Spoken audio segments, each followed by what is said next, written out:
Hi, everyone. I'm very excited. This is my very first recorded lecture, so I hope it goes well. Let's get started.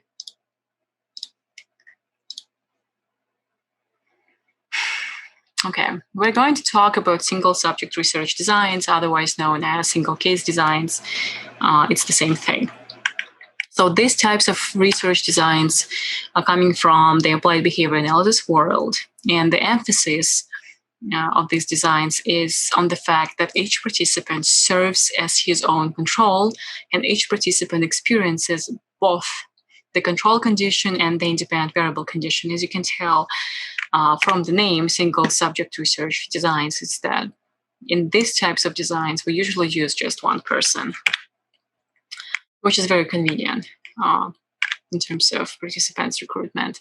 So the advantage of ABA types of design is that unique characteristics of each participant are the same across both conditions. So the same person participating in control condition and intervention condition.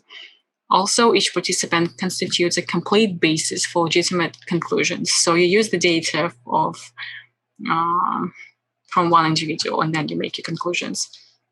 Only a single participant is necessary in these types of research design, and each participant gets repeated exposure to each condition for a series of successive sessions before switching to the next condition. So you need to expose an individual to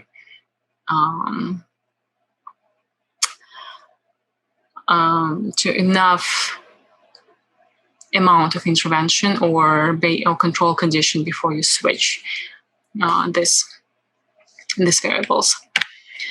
So there are several assumptions when we talk about single case research designs. One of them is that we assume that there are no problems with measurement procedures. So we really need to make sure that the data are fully accurate. That means that you need to collect data the same way you always collect, should be the same. We assume that data show substantial and consistent differences in the target behavior between two phases being compared.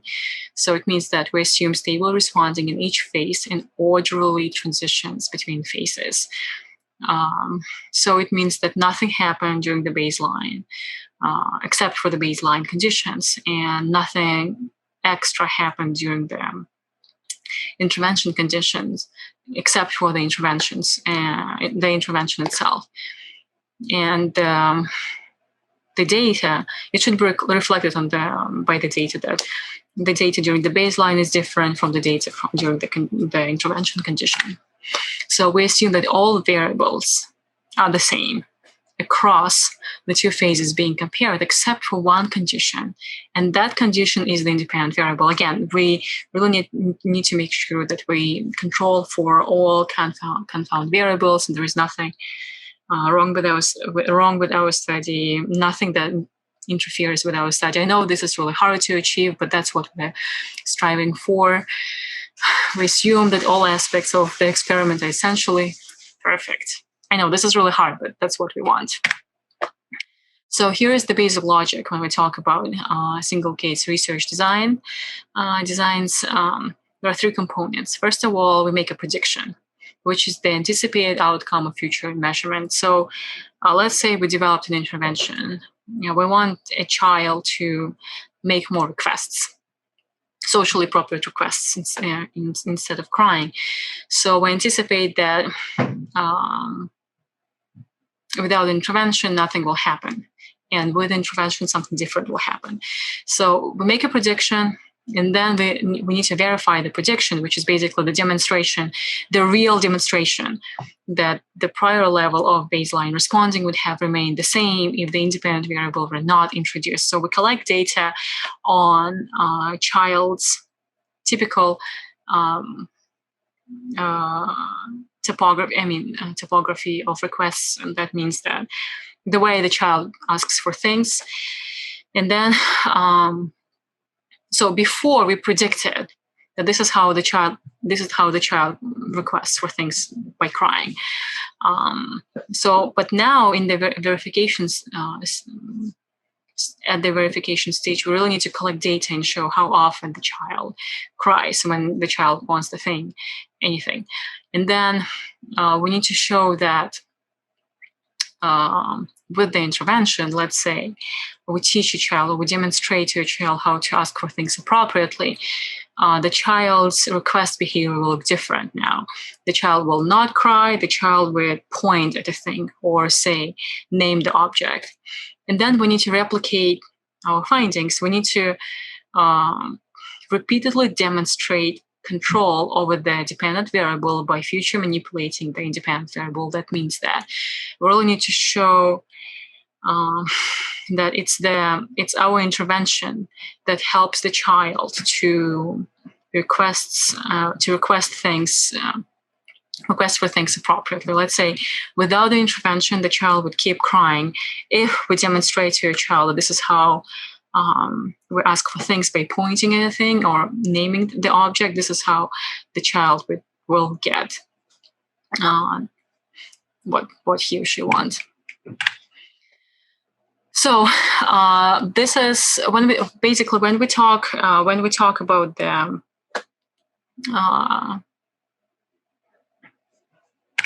these three components: prediction, verification, and replication. We pretty much talk. We code these conditions as A and B. So A is the baseline, and B is where we introduce our intervention, and then we need to replicate. So basically, repeat the conditions. So here's the A. So this is where we just take data on how the child's let's say the child's requesting behavior looks like. This is how often the child cries when the child wants a thing. So we collect the data for some time, and then we predict that if nothing changes, the data will actually look the same. So it's the same thing. And then we need to verify our logic. So if you pay attention to only the first half of this graph, that's where verification happens. So we say that if intervention is introduced, which we code as B, then the data will look different. Let's say, actually, let me give you a different example. Let's say this is how often the child asks for things appropriately, so without crying. So the child wants an apple, and then the child just points at an apple. So if nothing changes, this is how often the child will point at an apple without crying. When intervention is being realized, the number of times when the child asks for things in a socially appropriate way is going to jump up, increase. So that's our verification. So we need to verify. We really need to see that this data and this data, they look differently. And then we go to the replication phase, where we repeat the baseline condition and the intervention condition. So what we want to see is that without the intervention, this is how often the child will ask for things in a socially appropriate way. With the intervention, this is how often the child will ask for things in a socially appropriate way. And again, if we take away the intervention, the data will drop here. This is how often the child will ask for things in a socially appropriate way. And then if the intervention introduced again, then this is how often the child will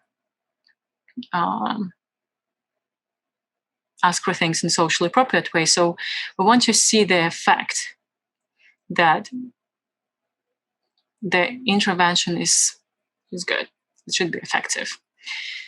So this is the basic logic again. We need to predict something. We need to verify our prediction. Then we need to replicate our verification and prediction study. So there are in general, there are 5 types of single case designs. We're going to talk about the simple version of them. versions of them. So the very first one is the AB design. So as you can see, A stands for the baseline condition and B stands for the intervention condition. So it means that over here we have only baseline data and the intervention data. Then another type of experimental design is the reversal design. We also have alternating treatment design. We have multiple baseline design, and then we have a changing criterion design. So let's start with the very first one, the simple AB design. So as you can see, A is the first condition, which is typically referred as the baseline, and B is the intervention condition. So let's say without the intervention, this is how often I watch TV. With the intervention, which is, let's say I choose a self-management intervention, I help myself. I'm trying to learn by myself how to stop doing that. So let's say with my intervention, my behavior of watching TV has dropped. So every time I watch TV, every time if I watch TV less, then let's say I get a reward. I get an extra $1 to spend on my hobby or things I want to do. So there are some limitations in AB design. It's very simple. So we do not know if changes in responding from A to B are reliably the outcomes of switching between the two conditions. So we don't really know if that's my intervention, self-management intervention that helped me to drop my watching behavior. Maybe it's something else. We also do not know if the change in responding was due to so we don't know if the change in responding was due to independent variable associated with intervention condition. It could be something else. It could be the change in the environment. Let's say the shows that were shown on TV became boring. That's why I stopped watching TV. Or there could be some other extraneous factors associated with treatment condition. Let's say I didn't pay for utilities on time, so I didn't have electricity anymore. So that's why I stopped watching TV. And the only times when I watched TV was when I visited my friend. So the conclusion is that AB design is a weak basis for conclusions about the influence of the independent variable, because it only shows a single instance of changes in behavior corresponding to changes in conditions. It does not provide information necessary to conclude that the change in responding is functionally related to independent variable. So when it comes to AB design, we do have prediction. We also do have verification, but we do not enter into replication stage, which is the one that actually shows that our intervention is the one that influences my behavior. So ideally, we should have repeated the exposure to the baseline and the intervention here. And that's what the reversal designs are known for.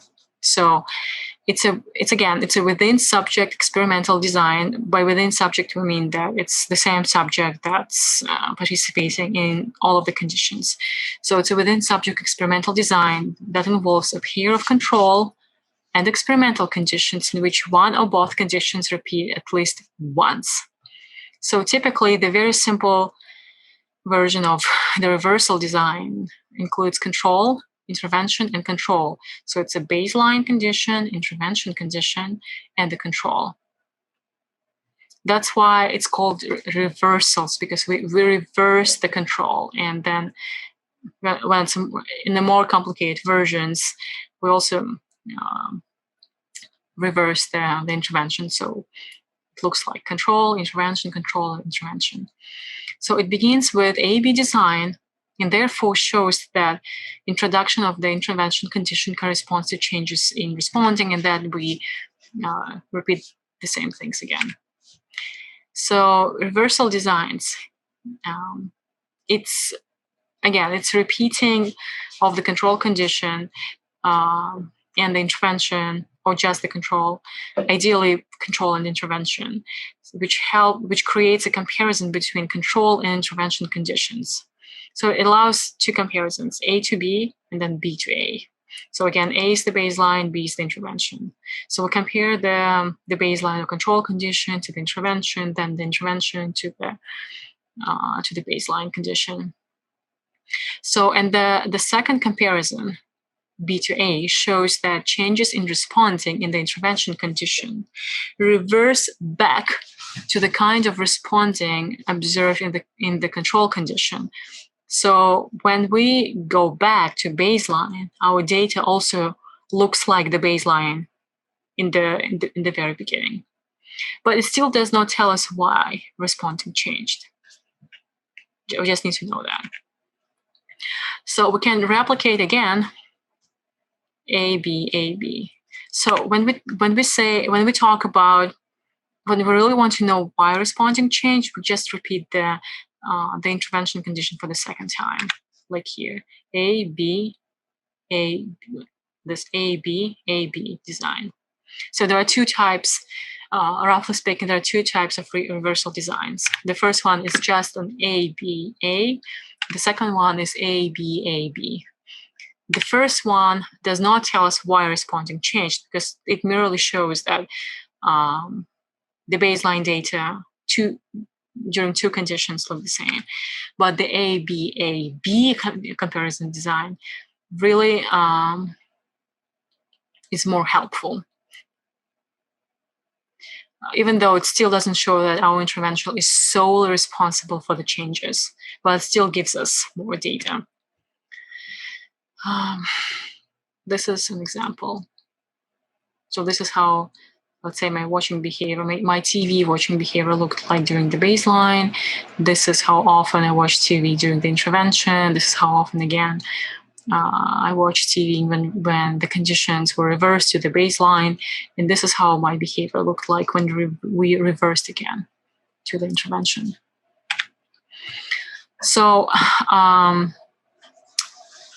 sometimes we cannot go back.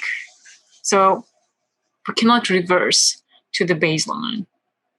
So let's say you're teaching a child how to eat with a spoon. So this is how often the child eats with their own fingers. And this is how often the child eats with their own fingers when you introduce the intervention. When you teach a child how to eat with a spoon. And when you go to the baseline, the data just stays here. And it's still decreased. That happens when we talk about skills. It's like when you learn something, you cannot unlearn that behavior. But when we do not talk about the skills, we talk about different things, like paying attention to a teacher. If we cannot reverse to the baseline and intervention, that means that there is something wrong with our intervention, but there's something flawed. It really weakens our argument that the intervention condition is responsible for the change in responding compared to the control condition. So reversal designs are informative only when responding reverts to the original baseline pattern after intervention is withdrawn. Unless it's a skill, like reading, eating with a spoon, writing, riding a bicycle. So why might parents not reverse? One of the reasons is that the behavior might be influenced by recent history. So again, if it's a skill, it's difficult to reverse. Repeated measures designs give a participant repeated exposure to one condition before introducing another, which means that the person has a chance to learn. This increases the likelihood that responding will continue to be influenced by the first of the two conditions when it's withdrawn. So what it's saying is that even though we reverse to the baseline condition, the person still remembers what was expected from him or her during the intervention conditions. Designs that expose a participant to different conditions in a sequence set up the possibility that this influence will be revealed as a sequence effect. So it's not that the person, so which means that the person's behavior will be resulted, will not be resolved, but will be influenced by the sequence effect, just because something else happened before the condition got reversed. Might still have an effect, even if the conditions have changed. So when you choose a reversal design, you need to be mindful of a couple of things. If an intervention trains a skill, it would be unlikely that reestablishing baseline conditions would result in the skill suddenly being lost. So if you learned how to read, it's unlikely that you will forget how to read. It might be difficult to arrange the original baseline condition a second time. So let's say the child learned how to ask for things appropriately. That might, instead of crying, the child points at the thing. That also changes the behavior of people around the child. So it's really hard to ask people around to reverse to the same behavior that they engaged in before the child learned how to point the thing. So we also need to always need to arrange comparisons that will clarify the role of the intervention condition. So we really need to make sure that the conditions during the baseline are very different from the conditions during the intervention. And when we reverse these conditions, we really need to make sure that the second baseline condition looks exactly like the first one, and the second intervention condition looks exactly like the first one. With some behaviors, it also might be very difficult to withdraw because it's not ethical, especially when we talk about self-injurious behaviors or other dangerous behaviors. So we do not want to go to the baseline because it might be dangerous for life for a person. With less intense behaviors, it's possible to reverse to a baseline condition, but for a very, very short time, just to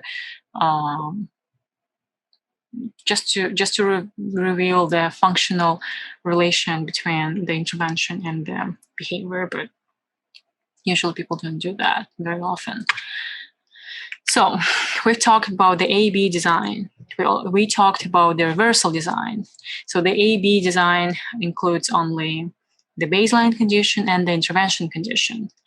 The reversal, when we talk about reversal designs, in very simple terms, we talk about two types of reversal designs. The very simple one is ABA, which is basically the baseline intervention and the baseline. And the more complicated one is ABAB, which shows more functional relationship between the conditions. So there's also a different type of research design, which is called alternating treatment designs. So we also call it as a multi-element design. Just by the name, we can see that when we talk about alternating treatment designs, we talk about different types of treatments that one individual is exposed to. That's why we also call it multi-element design. So this design is a variation of a reversal design that exposes a participant first to one condition and then to another in some form of repeated alteration. It's also characterized by the rapid alternation of two or more distinct treatments or independent variables, this is how we call them, while their effects on the target behavior which is a dependent variable, are measured. So we want to see if what kind of effects the different treatments have on the individual. So one condition is a control for the other condition, and showing that responding changes in some way as soon as the conditions change can demonstrate the reliability of an effect associated with treatment conditions. So this is how it looks like on a graph. So we collect data on the baseline during the baseline condition. This is how often let's say this is how often I pay attention to a teacher, and we want to increase my behavior of paying attention to a teacher, and we want to find out what's the best way to do that. So we develop 3 interventions, and we expose me to all those 3 interventions at the same time. So the main purpose of alternating treatment design is to identify an effective intervention as quickly as possible so that the participant does not have to endure ineffective interventions that would delay progress towards goals. So let's say the very first condition is to show more videos.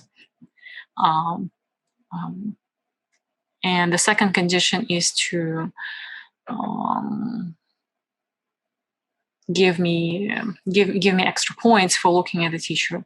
And the third condition is to let's say call me by name. So and then we compare how all these 3 interventions affect my behavior of paying attention to the teacher. So experimental control is demonstrated in the alternating treatment design when the data paths of 2 different treatments or 3 show little or no overlap. So we do really want to see that all these 3 interventions have different effect on the behavior. So the extent of any differential effects produced by 2 treatments is determined by the vertical distance between their respective data path and quantified by their vertical axis scale. So we really need to see that vertically these 3 graphs, they're different. They're really far from each other. And as we can see from the graph, the very first intervention works the best for me. So in alternating treatment design, each successive data point for a specific treatment plays 3 roles. So number 1, it's a basis for prediction of future levels of responding under that treatment. So we want to see that if everything continues the same way, I will keep responding most. I will keep paying attention to the teacher really often if the teacher includes more videos during the lecture. I will pay attention to the teacher more compared to the baseline condition, but still less than during the first treatment condition if the teacher gives me extra points. And I will not change my behavior if the teacher will call me by my name. So the second role is that potential verification of the previous prediction, of performance under the treatment. So,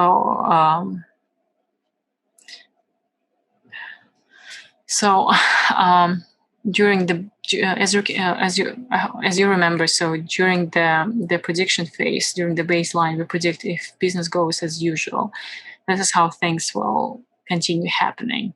If the intervention is introduced, my behavior will change. So all these data points during the intervention phase also verify that each treatment, each different type of treatment will have a different influence on me. And each successive data point also creates an opportunity for replication of previous effects produced by that treatment. So by continuing this by continuing introducing all these 3 different types of treatments, we verify our prediction, and we also replicate the same results. So each successive point serves again 3 purposes. It's a prediction, verification, and replication. So the advantages of alternating treatment design are the following. So it does not require treatment withdrawal. So sometimes it's really hard to withdraw, especially when we talk about skills or self-injurious behavior. So we do not want to withdraw.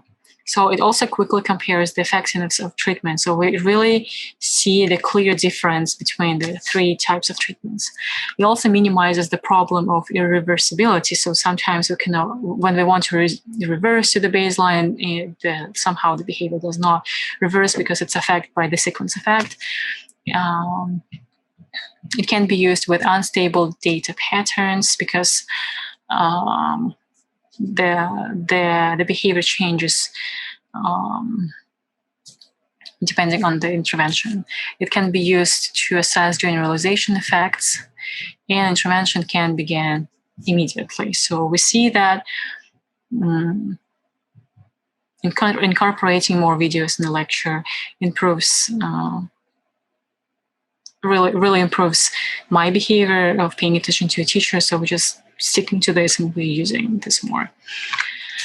We also need to consider multiple treatment interference. I mean, when we expose a person to 3 different treatments, they all can affect each other. They can be influenced, so the subject behavior can be influenced by the effects of another treatment implemented in the same study. So following the alternating treatments phase with a phase in which only the most effective treatment condition is in effect, you can see the effects of the treatment when implementing alone. So what this is saying that in order to be really sure that it's the videos included in the lecture that affect my behavior, we need to reverse to. Sometimes we do reverse to the baseline in alternating treatment designs, but most importantly, what we need to do is to replicate the same treatment, but without the first treatment, without the second and the third treatment alone, and see how my behavior will look like.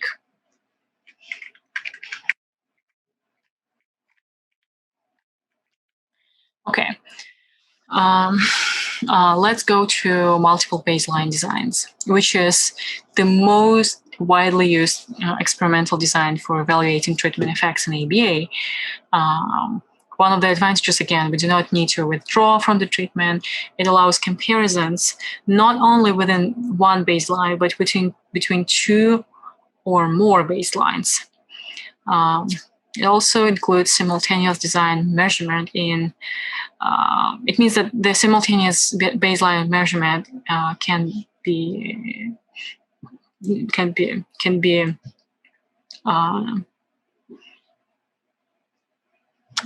started on 2 or more behaviors at the same time.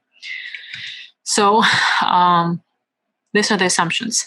So after stable baseline responding, the independent variable is applied to one of the behaviors while baseline conditions remain in effect for the other behaviors.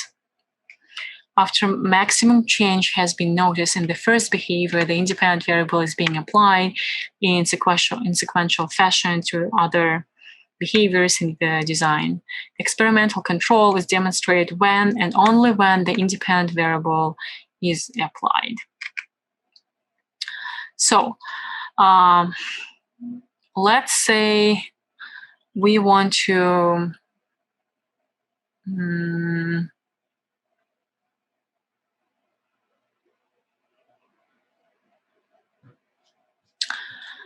so let's say we want to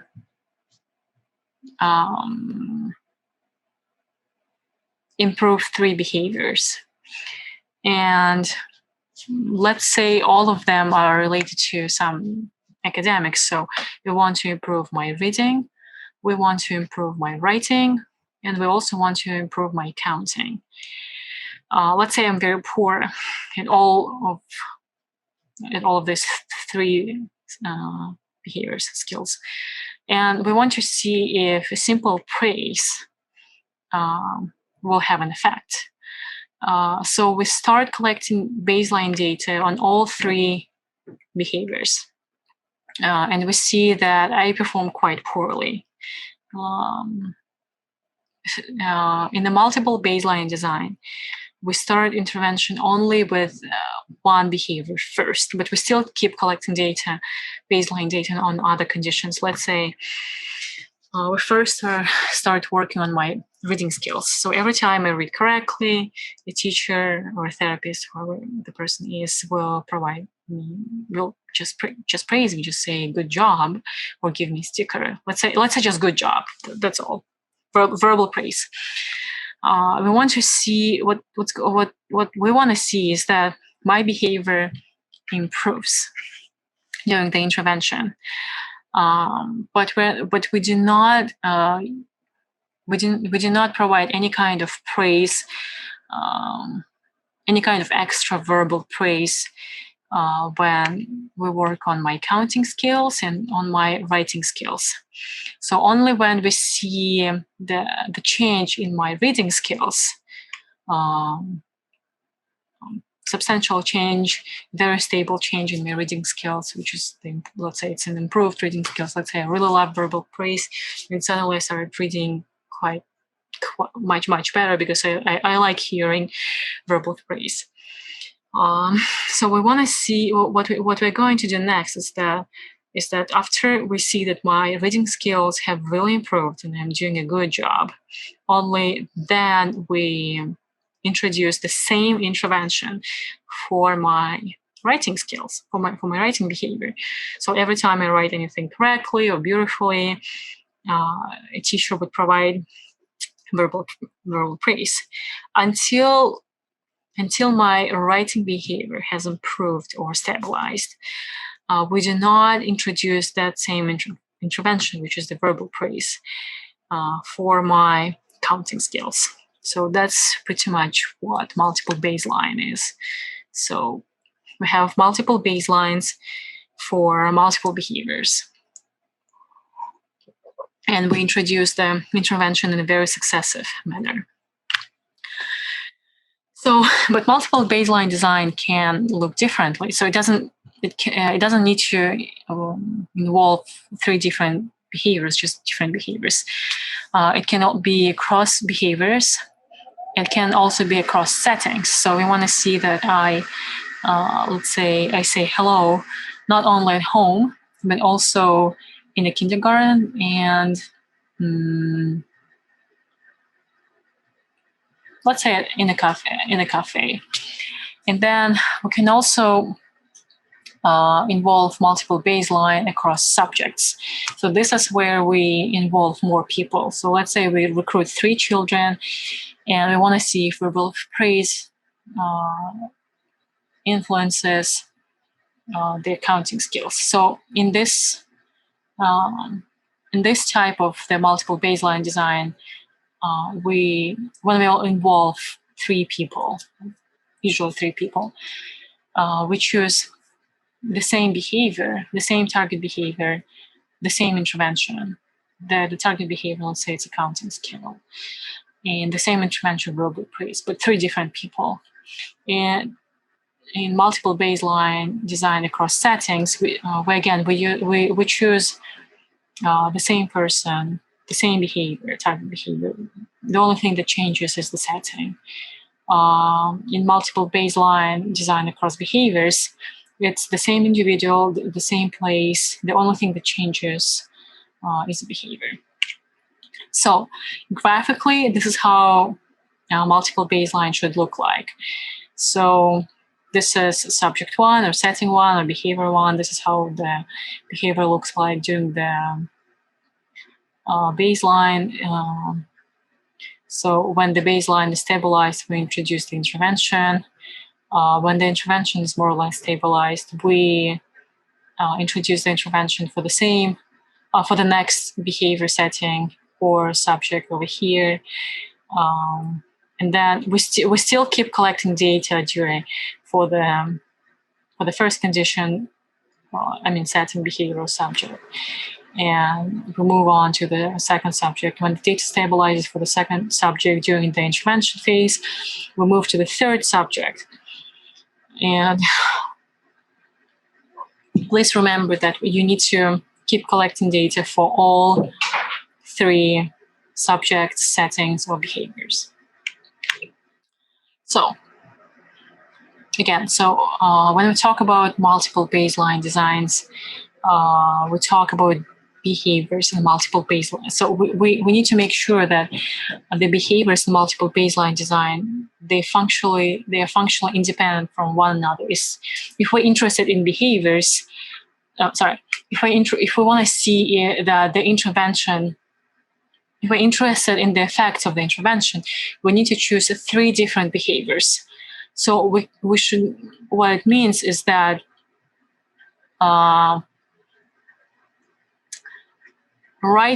we should not choose similar behaviors in the first condition. So if we want to see if the praise works as an intervention for the same person but different behaviors, we should choose three absolutely different behaviors. We should not study if writing with a pen is affected by the praise, and then writing with a marker, and then writing with a pencil. If we're interested in then if we want to see if the intervention works, we choose three different behaviors, like writing, we can choose jumping, and we can also choose sweeping the floor. So these are three different behaviors, and we want to see if verbal praise works as an intervention for that particular child. So when behaviors selected for this design should be likely to change when the independent variable is applied to it. That's why we wait. So when we first introduce the intervention, we wait until we introduce the intervention for the second behavior and then for the third behavior, because we really want to see that it's the intervention that's responsible for the change of the behavior, not something else. So, and behaviors must be measured concurrently and must have an equal opportunity of being influenced by the same set of relevant variables. So let's say during the first condition, the intervention was implemented for 1, 2, 3 during 1, 2, 3, and 5 sessions before we move to the next behavior. So again, after 1, 2, 3, 4, 5 sessions, we move to the third behavior, and then that same third behavior has the same number of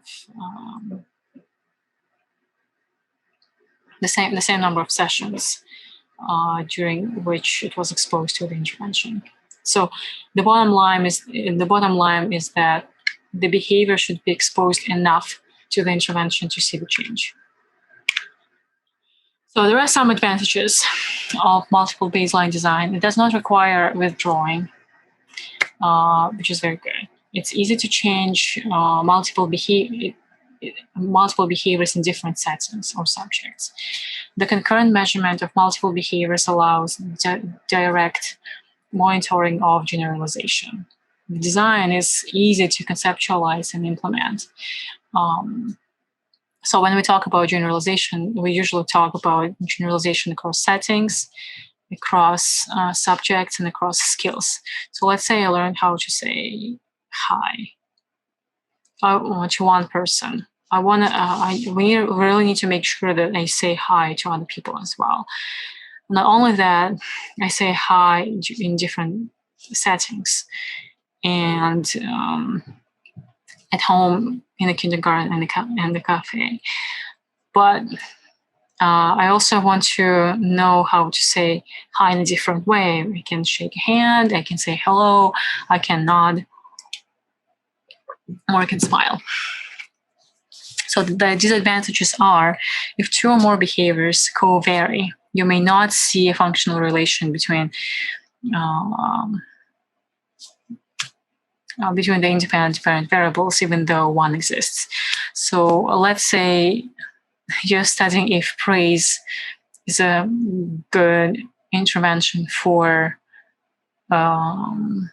writing with a marker and writing with a pencil. So if one learns how to write with a marker, it's likely that the behavior of writing with a pencil would change at the same time. So when you will introduce the intervention, for writing with a pencil, the data will not change because the child already knows how to write. Verification must be inferred from the lack of change in other behaviors, which also doesn't happen. Sometimes doesn't happen. So once the change occurs in one behavior, then we see changes in other behaviors instantaneously. This design is more of an evaluation of the independent variables' general effectiveness than an analysis of the behaviors involved in the design. So this design also requires time and resources. Well, as you can see, you really need to implement the intervention for quite a long time before you can see the functional relation. So we really need to make sure that this is how behavior looks like in the first condition, then second, and the third. So again, by now, we covered a simple A-B design, a reversal design, alternating treatment design, and then multiple baseline designs. And I just realized that I do not have a slide for changing criterion design, but in simple terms, for changing criterion design, we choose a behavior, we choose the intervention. The only thing that's different is the criteria for that behavior. So let's say I want to learn how to. Let's say my parents want to teach me. I'm 3 years old, and my parents want to teach me how to name objects if I want them instead of crying. So they. Maybe I should do something. Maybe I should choose a different example. Let's say I cry very often. And let's say I cry 10 times a day on average. And my parents are done with my behavior. They really want to change it. They want me to cry 0 times a day. So what they decide to do is that they decide to be very humane. They decide to be very humane and humanistic, and they're kind. It's very difficult to go from crying 10 times a day to 0. It's really hard. For some people, for some children, it's a very high bar. They cannot achieve it. It's much easier to achieve a low bar. So if I cry only 9 times a day, then I get some kind of reward. So let's say I get a candy, or I go to movies, or I get an access to PlayStation for 15 minutes. If I cry more than 9 times, then I do not get access to a PlayStation. Once I learn how to cry only 9 times a day, the criterion changes. So now the next criterion is to cry only 8 times a day, and that's when I get my reward.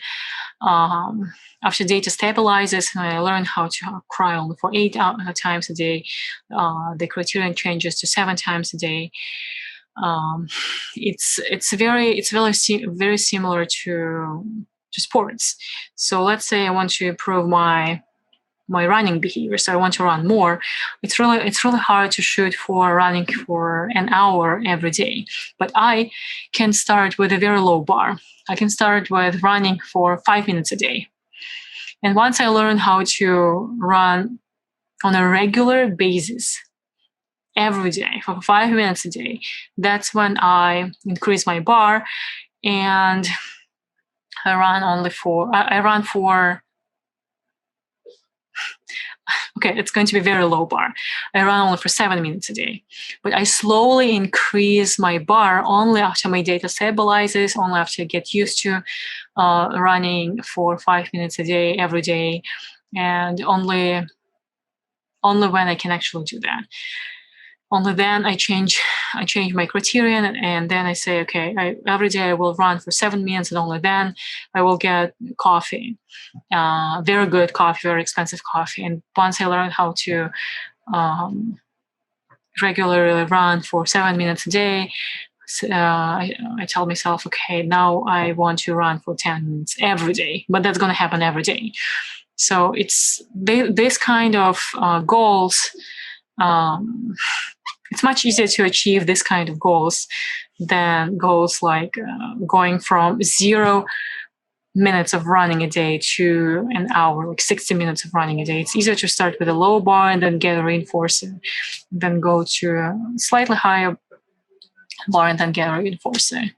If you want to be very, very good to yourself, say if you learn how to run 15 or 20 minutes every day, but every single day, then in addition to coffee, you can get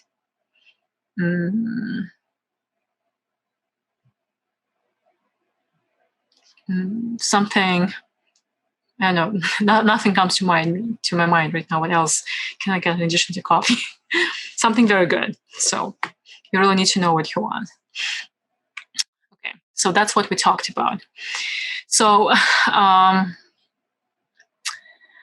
as you noticed, when we talk about the experimental designs, single case experimental designs, we really talk a lot about graphs. We talk about this graph. We talked about this graph.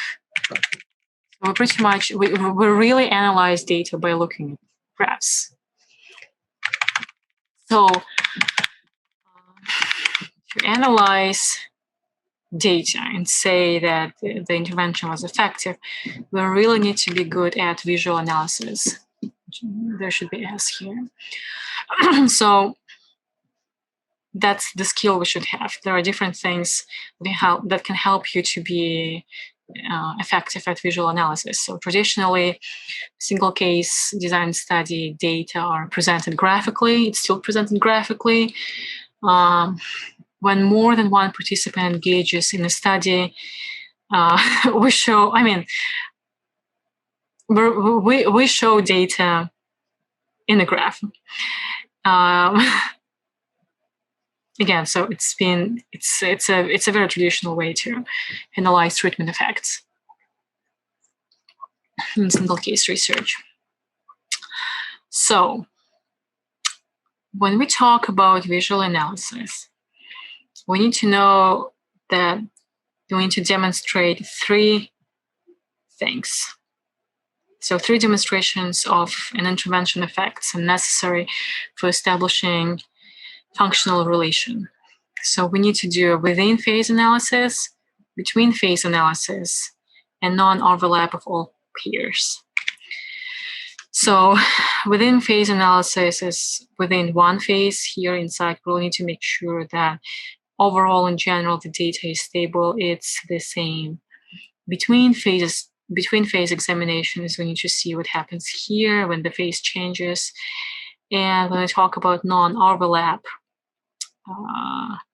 we're really talking about this graphs non-overlapping. So we need to analyze how the data points look within one phase, between phases, and really need to make sure that they do not overlap, or if they overlap, it should be minimal. So when the data changes within the phase all the time, it means that something is wrong. Something we need to take control of it. Something is happening. If there are some dramatic changes during the treatment condition, inside the treatment condition, it means that there is some confounding variables that is really affecting our intervention. We really need to take care of it. And we really want to see that between phases, the data between phases is different to say, in order for us to say that intervention works. So we really need to make sure that they do not overlap.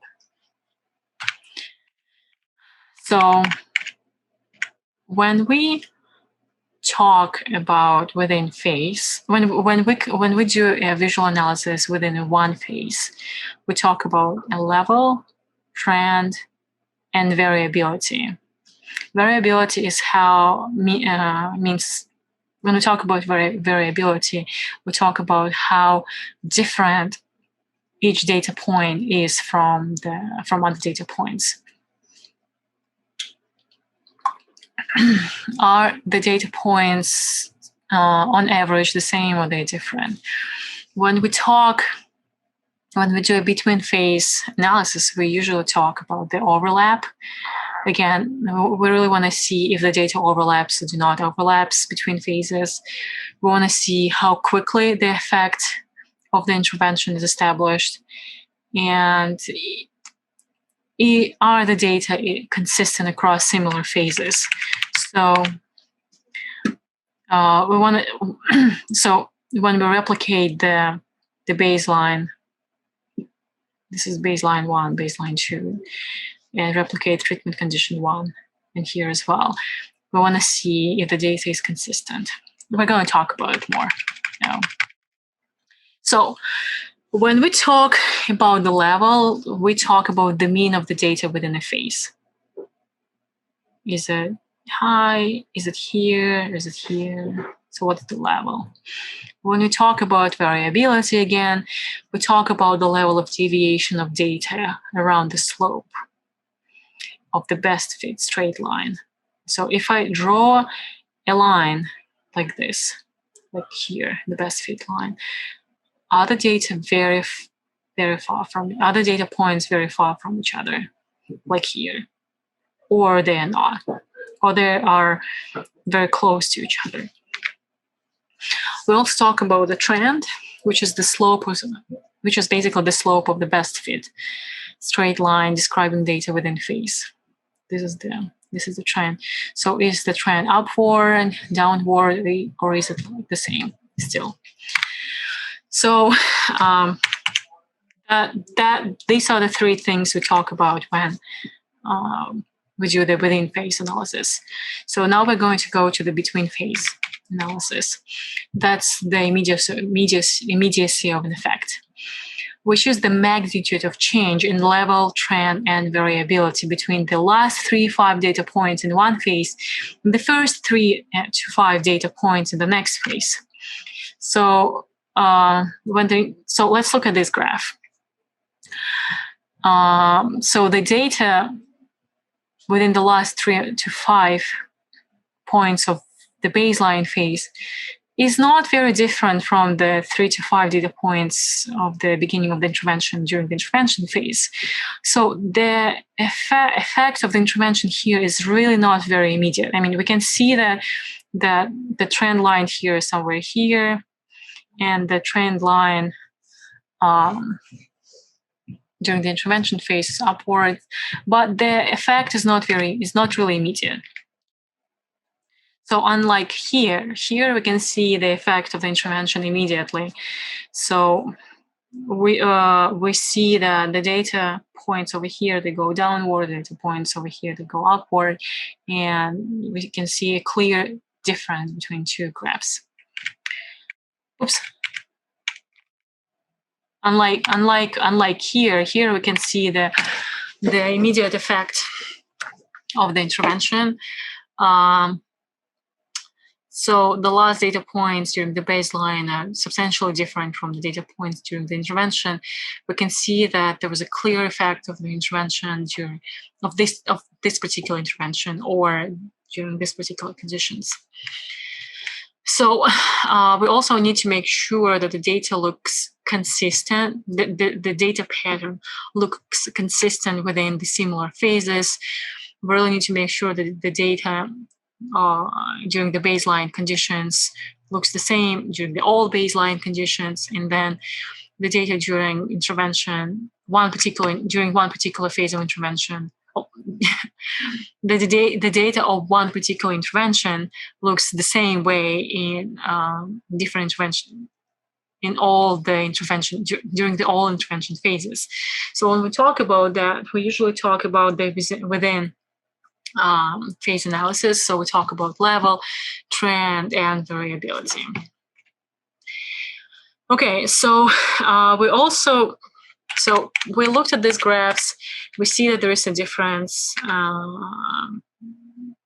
the difference of data point of behavior during the baseline condition and intervention. But we also need to know what the effect size of this intervention is. So how effective it is. So when we talk about that, we usually talk about two things. We talk about the non-overlapping or overlapping data, and we also talk about the standardized mean, the Cohen's d, basically. So the overlapping data is the percentage of data from one phase, typically the intervention phase, that overlaps with the range of data from the previous phase. Typically the baseline phase. So we collect the ratio of overlapping data, and then we also calculate the data. We calculate the ratio of non-overlapping data. Then we compare two things. So this is how it looks like. Over here, as you can see, the data overlaps 100%, and there's 0% of non-overlap. So they are basically within the same range. Over here, we see a different situation. So first of all, the trend is downward. So we're working on decreasing the behavior. The second, when we talk about that, when we introduce the intervention for decreasing a behavior, what we do is that we find the lowest data point during the baseline, and then we see, and then we compare these data points to all the data points here during the intervention conditions. We want to see how many data points are below the lowest data point during the baseline, how many are at the same level and above. So somebody calculated everything for us, and we see that the data does not overlap at 70% during the 70% of the time, and then only 25% of the data overlaps. So as you can see, this part overlaps and this data point. So, and for Cohen's d, this is the formula. You calculate you look at the difference in mean in outcomes between two phases, and then you divide it by the standard deviation of that data. I mean, we see the word groups here, but in our purposes, we change the word groups for phases to phases. So difference in mean outcomes between phases, and then the standard deviation of outcomes between phases. Well, that's pretty much it. We talked about different types of single case designs, which are the A-B design, reversal design, alternating treatment design, multiple baseline design, change in criterion design. And we also talked about how to visually analyze the data, because we usually report, for these types of research designs, we usually report data in graphs. So we really need to make sure how to do visual analysis.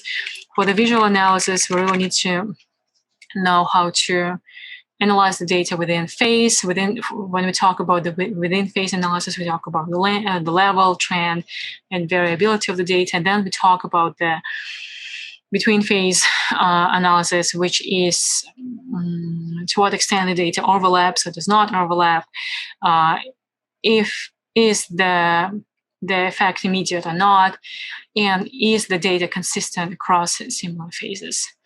Well, that's pretty much it. If you have any questions, please reach out to me. That was all. These are my references if you're interested. Thank you so much.